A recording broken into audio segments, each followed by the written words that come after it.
One quiet night, a sweet little Krasue drifted out in search of something tasty, moving from one household bathroom to another. Truthfully, she had already wandered through many places that evening. Tonight, she chose to stop here instead, so no one would grow suspicious. Inside the house, the family was busy playing cards. Then they began to wonder. What was that soft thump, thump sound coming from the bathroom beneath the stilted house? Hey, could the toilet be clogged or something? He felt a flicker of irritation, having just lost a round of cards. Annoyed, he grabbed a flashlight and hurried over to check the bathroom, shining the light inside. The young Krasue froze in shock. She quickly tried to float away, but in her panic, she made a terrible mistake. The tip of her trailing intestines caught on a strand of barbed wire. She couldn't move, not forward, not back. What should I do? If she stayed trapped like this, someone would surely see her, and she would be killed on the spot. At that very moment, a young Krahang, soaring freely through the night sky, a fellow wanderer of the darkness, suddenly noticed something shimmering below. A strange, flickering light caught his eye. Wait, isn't that a Krasue girl in trouble? How did she get herself tangled up like that? The Krahang couldn't help but chuckle quietly to himself, but he immediately flew in to help. Stay still, he said gently. After carefully freeing her trailing intestines from the barbed wire, at last, they succeeded. Their eyes met. The Krasue girl gazed at the young Krahang before her. No male spirit she had ever seen was quite like him. Instead of wings, he flew gracefully with a pair of woven bamboo baskets tied to his arms. A long wooden pestle, his weapon, was secured neatly to his tail. His build was impressive, and oh my, those abs, so cool. Honestly, who designed him like this? The Krahang gazed at the Krasue girl before him, from her delicate face all the way down to the tip of her trailing intestines. Oh, her intestines were surprisingly beautiful. She had long hair, big sparkling eyes, dark and glossy like a Korean girl's. Her figure was small and perfectly proportioned, just a head and her glowing entrails, adorned with soft, shimmering lights that twinkled all around her, completely his type. Shy and flustered, the two of them introduced themselves. As they talked, they discovered they shared the same tastes when it came to food, and somehow, from that simple similarity, love quietly blossomed between them. From then on, every single night, they would sneak out to meet each other. Their secret meeting place was the tallest, grandest tree in this forest. When Valentine's Day arrived, the young Krahang secretly flew in with a red rose, held gently in his mouth, planning a sweet surprise for the Krasue girl. She asked him with genuine curiosity, "Didn't the flower seller get scared when you bought this?" The Krahang laughed and replied, "I couldn't buy it. I don't have any money. I picked it up from a trash bin instead." And somehow, she loved it. Truly, he had a hidden romantic side after all. The thing they enjoyed most, every time they went out together, was searching for what they could never quite find in the villagers' bathrooms. In their shared imagination, those moments felt just like enjoying ice cream at a famous, luxurious dessert shop. Whenever they had free time, the two of them would take selfies together, keeping many pictures as cherished memories. When the New Year festival arrived, the humans filled the town with joy and celebration. There were food markets, amusement parks, Ferris wheels, and merry-go-rounds, spinning with laughter and light.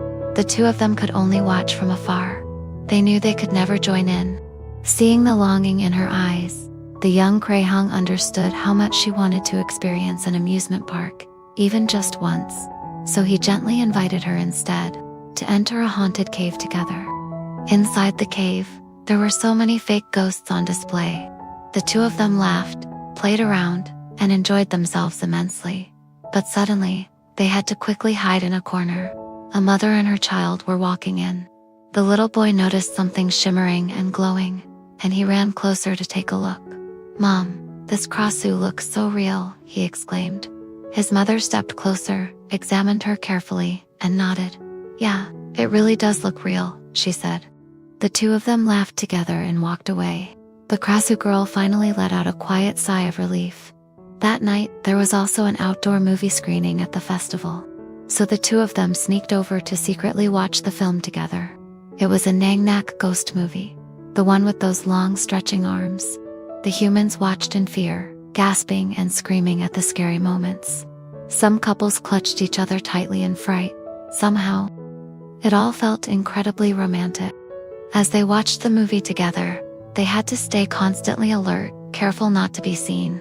If anyone noticed them, panic would surely spread. Whenever someone walked too close and began to wonder about the strange, flickering light hidden in the bushes, shining a flashlight to investigate, the two spirits would laugh softly and fly away together, playful and free. After that, they continued to take care of one another, night after night. In those quiet moments, they spoke about their pasts, about why they had been born into such cursed forms, why fate had given them lives bound by suffering and fear. They came to believe that perhaps, in a previous life, they had committed sins together, and in this life, karma had returned, shaping their destiny once more. Sometimes, they found themselves wondering, what would the end of their lives be like, and how, in the end, would they have to part from one another? One thing they both shared was this: they would never harm any living being. They would never trick humans into falling sick or suffering fevers. They survived only by eating what people had already discarded, the filth and leftovers thrown away, nothing more, just enough to stay alive, until that day arrived. Ducks and chickens in the village were found slaughtered, many of them. Panic spread quickly among the villagers. Fear took root in every household.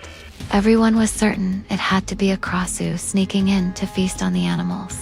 The villagers began searching through the village, watching the women closely. Was anyone sick? Was anyone isolating themselves, hiding away? The Krahang was deeply worried for the Krasue girl, terrified that someone might come and harm her. She gently reassured him. "Don't worry, my body is hidden somewhere no one can find. I live alone. I have no parents." One night, while the two of them were out feeding on discarded waste as usual, they forgot to stay alert. A forest forager spotted the glowing light of the Krasue. He quickly recorded a video, capturing it as proof, and soon, the footage reached the ears of a certain shaman. The shaman soon joined forces with the villagers, carefully planning to eliminate the Krasue, believing it was the only way to restore peace to the village. They decided to begin the hunt the very next night. As evening approached, the air that night was cool and gentle.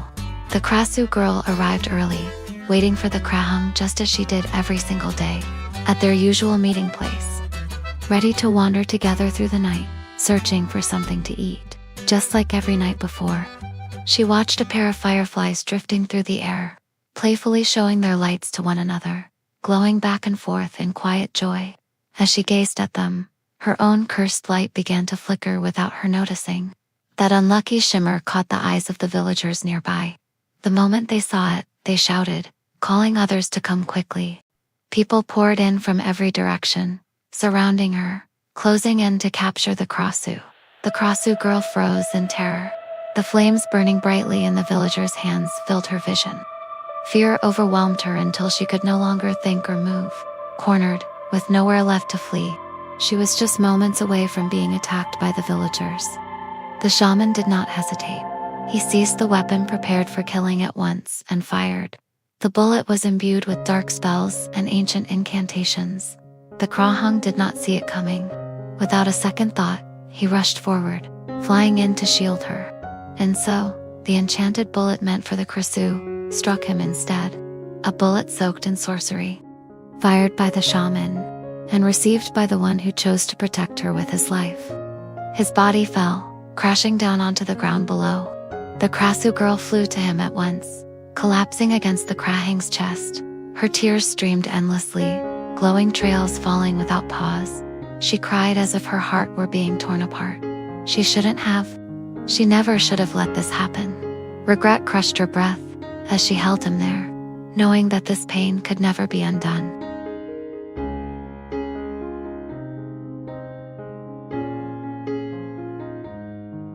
The Krahang's body, nearing the end of its existence in the physical world, began to slowly fade away. Little by little, it dissolved like ash, breaking apart into fine particles drifting into the air. The two of them locked eyes. In that final moment, memories flooded back. Their first meeting, the laughter, the quiet happiness, and the nights they spent together, all the way to this moment of farewell. If there is truly another life, may we meet again, in a form where neither of us must carry karma like this. And then, the Krahang was gone, reduced to black dust, scattering into the air. Surrounded by people, the Krasue girl stood frozen, terrified, and shattered by the loss of the one she loved. She was bound and kept there, unable to escape, until the sun rose and poured its scorching light upon her. Before her heart could endure any longer, the flickering light that once shimmered around her slowly faded away. Her spirit slipped free from the Krasue's body at once, all while hundreds of villagers stood watching, whispering, judging, speaking endlessly among themselves. But in the end, everything turned out to be a tragic misunderstanding. Even after the Krasue and the Krahang were gone, the ducks and chickens in the village continued to be killed, just as before. Only then did the truth come to light. It was not a Krasue at all, but a stray dog with puppies, sneaking in to attack the livestock. As time passed, the story of the Krasue and the Krahang slowly faded from the village's memory. Years went by, no one knew how many, until the day finally came, when the two of them were given another chance to be born as humans, to create good karma once more. But fate was still cruel. They were born far apart, in different places, in different provinces, and so the question remained, how would they ever find each other again? Until one day, the young woman went on a trip to enjoy nature at Doyanthanan. She loved it there. The quiet, the forests, the mountains, everything felt peaceful in a way that soothed her heart. She wandered along the path for a while, until tiredness slowly crept in. So she stopped at the tourist service area, bought herself an ice cream, and sat down to enjoy it. When she felt rested enough, she stood up to pay. That was when she noticed something strange. Why does my bag feel so heavy?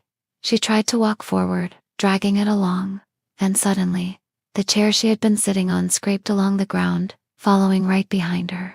At that very moment, a young man stepped up beside her. Smiling gently, he said, "Hey, let me help you with that." The young man tugged at the bag that had gotten caught on the chair until it finally came free. She turned to thank him, and when their eyes met, something stirred in both of them. It felt strangely familiar, as if they had known each other before, as if they had met, long ago, in a past life. The young woman smiled politely, unsure of what to say next. As she began to walk away from the ice cream shop, a strange hesitation lingered in her heart. The young man noticed she was about to leave. He panicked slightly, his mind racing. What should I do?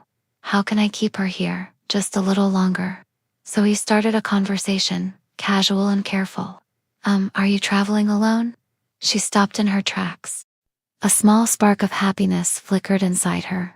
Glad, just a little, that he spoke up. She answered honestly, "Yes, I am.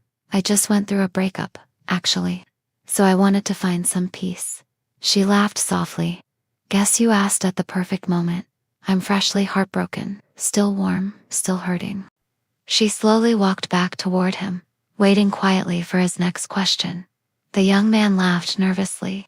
He wanted to keep the conversation going, but he had no idea what to ask next. Flirting had never been his strong point. The woman stood there, waiting. His eyes drifted to the ice cream cup in her hand. Your ice cream's already gone," he said hesitantly. "Would you like me to get you another one? My treat." "What am I even doing?" The young woman looked down at the ice cream, now melting into a small puddle of liquid. She then looked back up at him and answered right away. Yes. Yes, please. Thank you so much." Her cheeks slowly turned red. She didn't know what to do with herself. Is this his way of flirting? She wasn't quite sure. The two of them sat together, sharing a single cup of ice cream. They talked, slowly getting to know one another, where they worked, which province they were from, and before they realized it, they had exchanged line IDs and phone numbers. It felt as if they had known each other for a very long time. From here on, what their relationship would become, no one could truly know.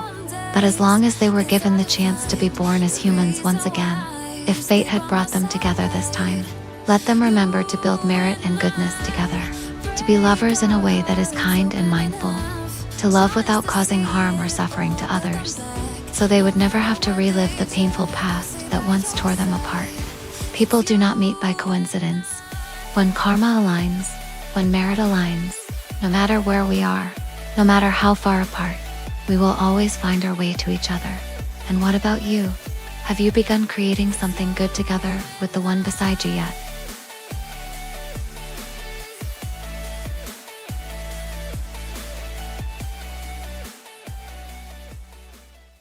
Drawn by BikiBaam. If you enjoyed this video, don't forget to hit like, subscribe, so you won't miss any of our new creative clips.